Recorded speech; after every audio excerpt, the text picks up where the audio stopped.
നരേന്ദ്രൻ വളരെ സങ്കീർണമായൊരു വ്യക്തിത്വത്തിൻ്റെ ഉടമയായിരുന്നു.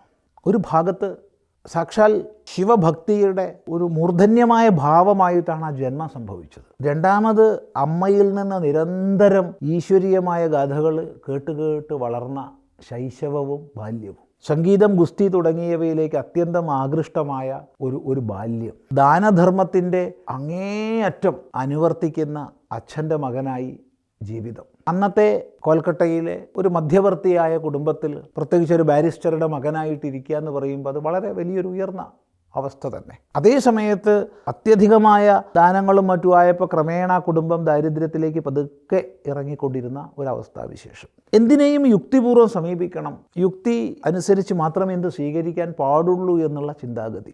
ഹൈസ്കൂൾ വിദ്യാഭ്യാസ കാലഘട്ടത്തിൽ തന്നെ ബംഗാളിൽ അക്കാലത്ത് വളരെ പ്രബലമായിരുന്ന ബ്രഹ്മസമാജത്തിൻ്റെ സിദ്ധാന്തങ്ങളിലേക്ക് ആകൃഷ്ടമാവുകയാണ് നരേന്ദ്രൻ. ഇപ്പോൾ ബ്രഹ്മസമാജം തീർത്തും ഔപനിഷദമായ ചിന്താപദ്ധതിയെയാണ് മുൻനിർത്തുന്നത്. ഒരിക്കലും വിഗ്രഹാരാധനകളെ അംഗീകരിക്കാത്ത, ക്ഷേത്രോപാസനയെ അംഗീകരിക്കാത്ത സിദ്ധാന്തമാണ്. അതേസമയത്ത് ശുദ്ധമായ വേദാന്ത ചിന്താപദ്ധതിയാണ് ബ്രഹ്മസമാജം പുലർത്തുന്നത്.